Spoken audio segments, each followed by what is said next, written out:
did not mention my opponent in print, radio, or television.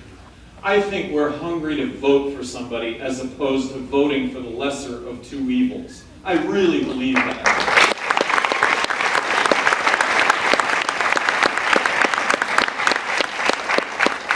Last month, I saw where President Obama ran 82,000 negative ads against Romney last month. I think Romney probably did the same thing against Obama. It was both sides. Aren't we hungry to vote for somebody as opposed to the lesser of two evils? So that said, here's what I do want to say about my opponents. When it comes to Barack Obama, I think that everything that comes out of Barack Obama's mouth is just like music.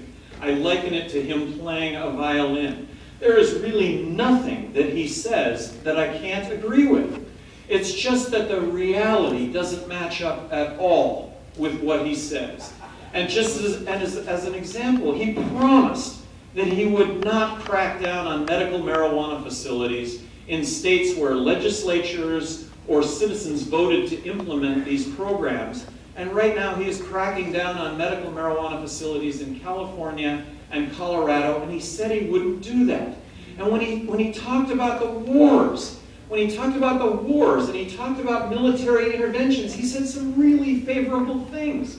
But he's as militaristic as any president that we've ever had, and the results of this are tens of thousands of innocent civilians getting killed. It results in our men and servicewomen coming back in body bags or coming back with their limbs blown off. And I thought Barack Obama was going to make some real headway in this area. And he also said some really positive things about gay rights. And I thought that really we were going to advance the issue of marriage equality. He hasn't taken up that torch like I thought he would.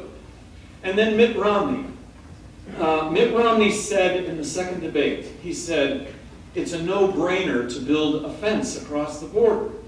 As a border state governor, let me tell you, you are listening to somebody that does not have one molecule of brain based on Mitt Romney's statement. Don't build a fence across the border. That would be an incredible waste of time and money. And let me start with a premise when it comes to immigration. Immigration is really a good thing. This is a country based on immigration. So how about making it as easy as possible for somebody that wants to come into this country and work to get a work visa? Not a green card, not citizenship, but a work visa that would entail a background check and a social security card so that applicable taxes would get paid. Now, if we adopt the fair tax, taxes won't be an issue at all. Because whether you're legal, illegal, a visitor to the United States, or a U.S. citizen, nobody's going to be able to avoid paying one federal consumption tax. And for the 11 million illegal immigrants that are here in this country right now, the reason that they're here illegally is you can't get a work visa. Would immigrants stand in line if the line was moving to get a work visa? I believe they would. So let's create a moving line to give people work visas to come into this country and work. And then border violence. Border violence is a prohibition phenomenon.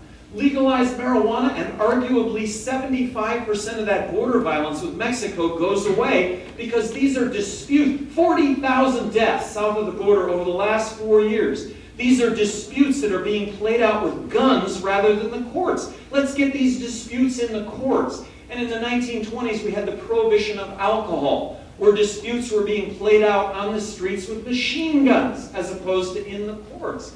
Let's legalize. Let's legalize, control it, regulate it, tax it. So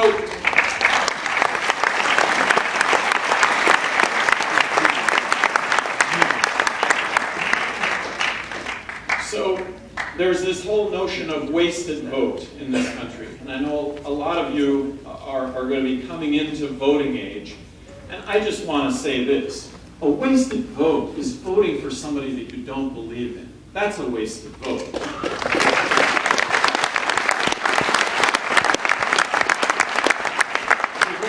You vote for who you believe in. That's how you change things in this country. And I am on this crusade right now to ask everybody just to have a look at me.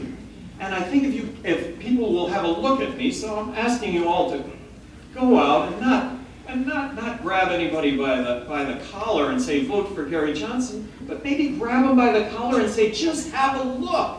Just have a look at what he is saying and what he has done.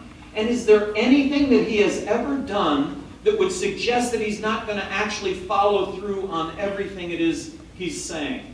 So I'm making a request of everybody to waste their vote. To waste their vote on me. And if everybody will do that, you know what happens? I'm the next president of the United States. And I think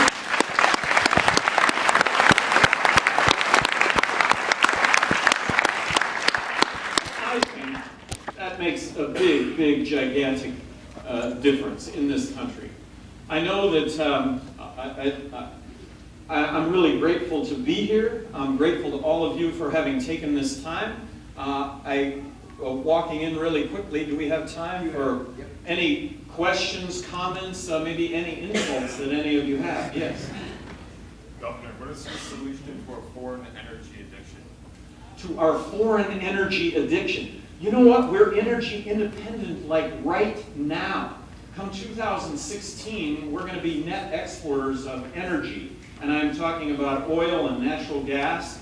Oil in Bakken, North Dakota, we have more oil right now in this country than we can refine. Let me offer up a prediction, and that is we're going to have a collapse in oil prices worldwide because of the oil that we have in fact discovered and are in fact tapping.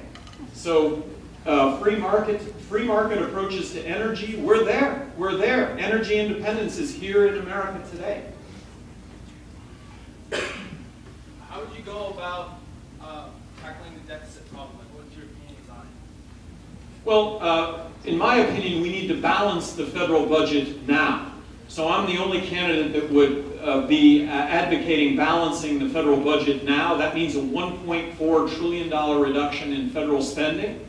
I would be promising to submit that budget to Congress in the year 2013. What's the result of what we're doing right now, which is borrowing and printing money to the tune of 43 cents out of every dollar that we're spending? What's the result of that going to be? Well, it's going to be a monetary collapse. And let me describe to you a monetary collapse, which many other countries have experienced, and we're going to do the same unless we balance the budget right now. But a monetary collapse is when the dollars that we have don't buy a thing, because of the accompanying inflation that goes along with borrowing and printing money to the tune of 43 cents out of every dollar we spend. I have a note in my pocket. How many of you have seen a $100 trillion note from Zimbabwe? That's what happens when the value of a dollar erodes to the point where it doesn't buy anything. Russia, at the end of the 80s, experienced a monetary collapse. The ruble went from being worth something one day to being worth nothing the next day. The shelves are bare because everybody figures out real quickly that you got to go out and buy as much as you can, because soon the dollars that you have